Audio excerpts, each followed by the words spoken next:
Hello and welcome to your Skyhawk Scoreboard update. I'm Mitch Davis alongside Matt Roy. We got a lot of Skyhawk sports to cover from this past weekend and a lot to talk about for the upcoming games for homecoming week. We start with football. After a tough loss to a top 25 ranked team in Mesa last week, the Skyhawks were taking on a very difficult Colorado Mines team who owns the top ranked passer and top ranked passing offense in Division II. Despite a really good offensive performance from the Skyhawks, the Mines prevailed 35-45. It was a difficult loss, a great game. Matt, you were there on the sidelines. What did you see? Well, like you said, it was a great offensive performance for the Skyhawks. They actually outgained the Colorado Mines offense by 1 yard on 25 less plays. Actually gave us a 3-yard per play advantage, which was pretty significant if you saw the game.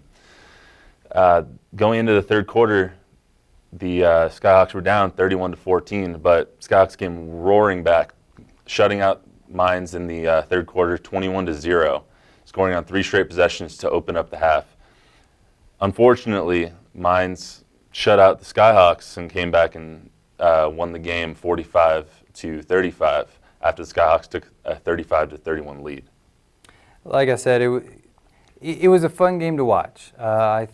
I think the people there enjoyed it, especially that third quarter. Like you said, that 21-0 third quarter from the Skyhawks was just awesome to see. Drake Griffin's long run, the touchdown passes from Bo Coleman. It was a blast, and hopefully the Skyhawks can take something from this game into their next game. It was great because the passing offense for the Skyhawks stepped it up and wasn't just running this game. The Skyhawks had an equal offense. The rushing offense had 293 rushing, and the offense had 273 passing. So Bo Coleman, the quarterback, actually had his most productive game. Yeah, and I think 7 touchdowns over the past 2 games for Bo. So. And just the 1 interception this week when he was trying to make something happen at the end of the game. So next week for the homecoming game, the Skyhawks take on Western State as they come here to Durango. Western State comes in with a record of 3-2. They're coming off a loss to Dixie State, which is a little surprising, though they beat Mines the week before. What do you expect? It's going to be a tough and hard-fought game. The Mountaineers have a running back who has 964 yards of offense so far, and that's almost 200 yards a game, which is pretty impressive. But between Drake and PJ, I think we have the backs and the offense that can compete with them. Our defense just needs to hold their running back down to maybe 100 yards. Yeah, just like normal status, and we'll be okay. Would be great. Eliminate a few mistakes, and the Skyhawks. Eliminate a few mistakes, and we're 5-0. Yeah, exactly, 5-0. You're right. Turning to volleyball now, Matt. This was a busy weekend. Colorado Mesa just keeps nipping the Skyhawks in the butt. The Skyhawks volleyball team fell to Colorado Mesa just like the football team did last week, but it really wasn't that competitive in the volleyball. The Skyhawks fell 3-0 and really just kind of got dominated on offense and defense in there. But on Saturday night, it was a different story. Yeah, it was a different story on Saturday. The Mesa game, Mesa's one of the top teams in the RMAC, swept them in straight sets. And then against Western State the following night, volleyball lost the first 2 sets, and it looked like things were just going to continue on from Friday night. But give the Skyhawks credit, they really dug in their heels, turned the whole game around, and ended up winning the next 3 sets to take the game. It was a great game to watch. I was there for both the Mesa game and the Western game. I was so happy to see the girls get that win because they played so hard this season so far. It's not been the season I think they wanted thus far. They're 3-3 in the RMAC, I think 4-10 overall. But just so happy to see the girls get that win. Yeah, everyone has to remember that the volleyball team is extremely young. There's only, I believe, 2 seniors on the entire team. So a lot of freshmen and sophomores that are getting a lot of valuable experience and beating a decent Western team and building some momentum going into the Colorado Mines and Colorado Christian Death Trap this weekend. Yeah, this weekend is going to be very tough for the Skyhawk volleyball team. They're away, like you said, at Colorado Mines, at Colorado Christian. Again, like Mesa, among the top teams. Colorado Mines is 16th in the nation in volleyball, so it's going to be a tough game for the Skyhawks. Well, like you alluded to, men's soccer played Colorado Mesa. We were looking to hopefully avoid the sweep so far in against Colorado Mesa in terms of, we got football, volleyball, and then men's and women's soccer. Matt, how do we do? We are now 0-4 against Colorado Mesa with a 1-0 loss to them in men's soccer. It was a hard game, hard-fought game for the men's soccer team, but one of the Colorado Mesa players scored 1-0 or at 81 minutes, and Skyhawks couldn't score with those 9 minutes left in the game. The Skyhawks actually outshot Colorado Mesa 16-14, but Mesa had 7 shots on goal compared to FLC's 3. And the 7-2 advantage in the corner kicks also really gave Colorado Mesa the advantage. Yeah, we were firing shots on goal, seemed like quite a bit, but like you said, they just weren't on frame. Never really threatened. I was there at the game. Never really threatened, in my opinion, Colorado Mesa. And yeah, 7-2 on corner kicks, that's just indicative of how much time Colorado Mesa spent on our end of the field.